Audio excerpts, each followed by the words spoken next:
Well, sometimes I look back and I just wonder, what were we thinking? What was I thinking? We went for a long, long period of time with no resources. And when I mean no resources, I mean no resources. People told us we were crazy to go all in. You know, is this really going to work? I think some of the most beautiful things can emerge through trial and through difficult times. I had been a physician for a long period of time, and I'd had a patient who came to see me, and they would ask me, Dr. Hill, what do you think about the essential oils? And I made the mistake one time of saying, I think that's one of the craziest things I've ever heard.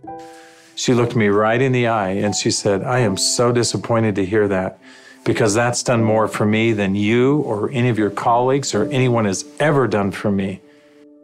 And it intrigued me. And over time, I became more intrigued. I became involved with essential oils. And now for the last several decades, this is all that I have focused on and all that I have done.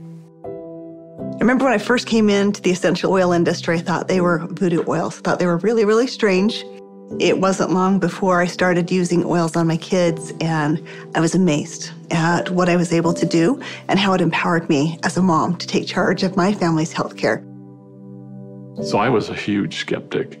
Parents were educators. My father's a professor of physics. So I just wasn't raised anything but allopathic Western medicine. I learned over the years how effective they were and can be, especially if they're pure. After working 10 years in the essential oil industry, I found myself leaving for integrity purposes because I knew that essential oils had to be pure. The desire of my heart was just to go home and raise my children. And I hadn't been home very long before my husband came to me and said, there's something more you're supposed to do. And as he said this to me, I actually was very angry with him because my heart said, I want to be home with my kids. And he said, sweetheart, you're not listening. There is something you're supposed to do with Dave and Dr. Hill with these oils. And I said, what do you mean, these oils? I've tried all the essential oils out there. There's nothing that meets the quality standards our family needs to use for our health care. And he smiled at me and he said, I know. You're supposed to find them. Stop thinking with your head and start thinking with your heart. And it was in that moment that I knew. It all came together, and I had such a grand vision of going out and finding the world's most pure, most potent essential oils and educating mothers like me how to take charge of their health care. So it was in that moment before fear took over that I picked up the phone and I called Dave.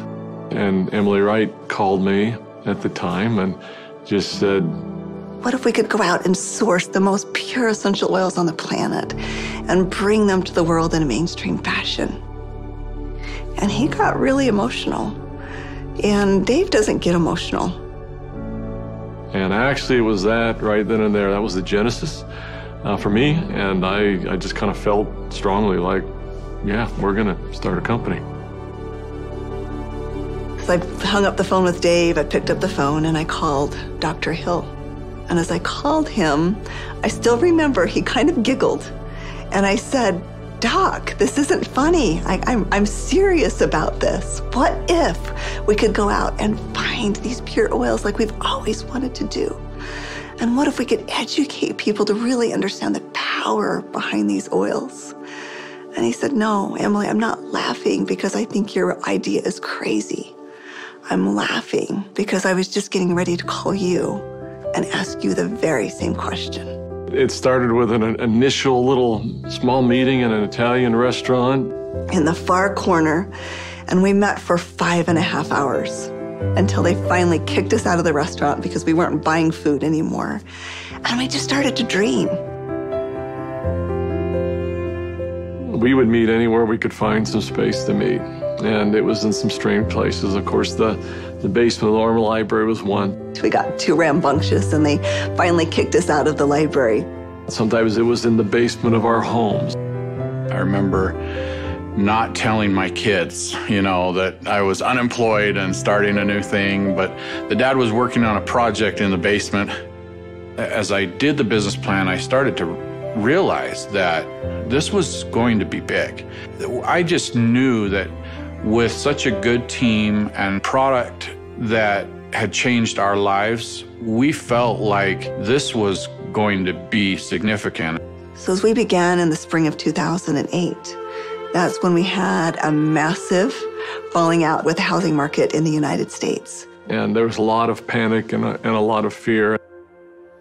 We looked at starting this company. The first thing you think is, I got to raise money. I've got to get capital. And we set out to do that initially. And actually ended up, the four of us, back in New York City, visiting with some very high-profile people. And as we gathered together that next morning at that conference table, and we've got, all of these Manhattan-style managers that are meeting with us, and they quizzed us for hours. Finally, at the end of the day, they looked at us and they said, "We believe that your business model is going to work. We believe that you will be successful, and we want to fund your venture. We'll give you $5 million. And we all, of course, felt extremely elated. They were willing to fund the company, but of course they were interested in 51% and control. And I just remember the feeling we had as we walked away from that conference table. And the four of us found ourselves in front of the Statue of Liberty. And I remember looking across the water. Almost as if on cue, as I recall, we all just grew somewhat silent. And as we looked out over the water, and I looked at the Statue of Liberty, what rang true to me is, we're doing this to give people freedom. And if we take their money, we can't make people free. And we can't make this dream that we have a reality, because they'll never allow us to bring the quality of essential oils that we know we have to light. Because they'll be looking for an exit strategy, they'll be looking for a return on their investment, and that can't be part of the equation. I remember standing right next to Dave Sterling, and Dave looked at me, and in kind of a somewhat shocking way, he asked me, "How much money do you have, Doc?" And I said, I don't know. And he said, "How much can you pull together?" And I said, "I don't know." And he asked each one of us in succession, and before we left the park that afternoon, we had made the decision that we were unable to take any resources from anybody, and instead, we would all leverage everything we have. We took the equity out of our homes, we cashed out 401ks, we liquidated everything we owned in order for this dream to come to fruition. And so as I expressed this to my wife, I remember very clearly, she just looked at me and said, "Well, I trust you. You'll take care of us, and we'll be fine." And we had family members even come to us to say, "You're foolish. Your family is going to be homeless." So we went all in, everything. We didn't hold anything back. We thought it would be for just a couple of months that we went without any income, but it was 13 months. Those final months, we're eating almonds and yogurt and telling our kids they can't go to dance practice and they can't play sports because we don't have enough money. But having that belief that it was all going to be worth it. And I remember a day that we had $5,000 left in our account. $5,000 because we had just put together this big oil order. And we didn't know how we were going to make payroll. We didn't know how we were going to make commissions. And just to see how doors open every single time, as long as we continued to step forward, that doors open. People ask me sometimes, how are you guys able to do what you did? And, but everybody rolled their sleeves up and we did every job. We did this job, this job, this job.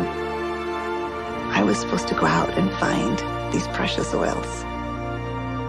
So I started calling people. Every single person would say, "Of course, our oils are 100% pure." And that's when I realized almost all essential oils that are sold out there are sold through brokers.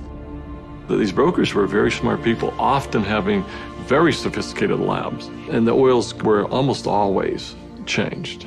Most were not pure. Most were synthetically created. I had probably 100+ different samples that had been sent to my home. And every time we would meet, Dave, Dr. Hill would say, Emily, have you found the oils yet? I'd have to say, not yet.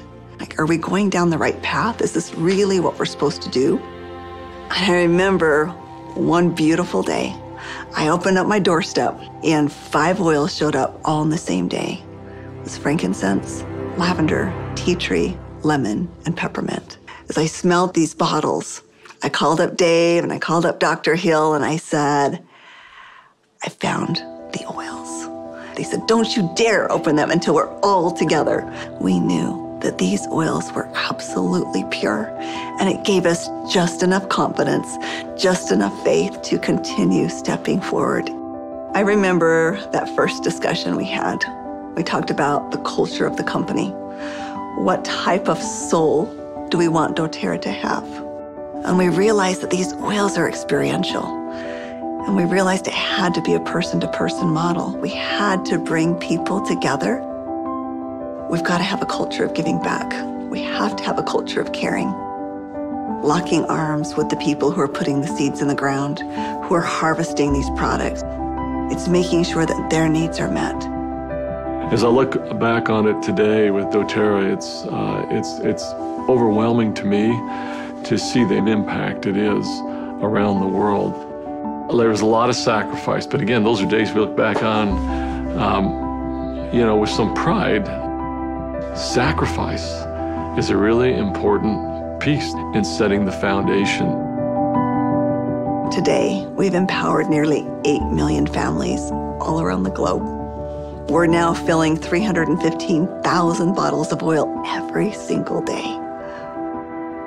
And just to think about it on that scale just warms my heart, knowing that every single bottle is changing somebody's life on both sides of the bottle. I think this work has such purpose. It's like, how can we stop? We have single-handedly changed the acceptance of essential oils in science and in medicine. We are so committed to this work. We are so humbled to be stewards of what nature has created so perfectly for us. And we're so grateful for all of our amazing employees, for all of our amazing wellness advocates, for all of our amazing customers all around the world. We haven't changed in our mission. We haven't changed in our purpose. We're still true to those things that very early on were important.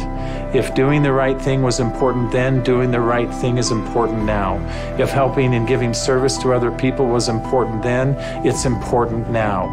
If sourcing oils differently and doing what had not been done before was important then, it's important now. We feel like, as crazy as it sounds, we're still just beginning.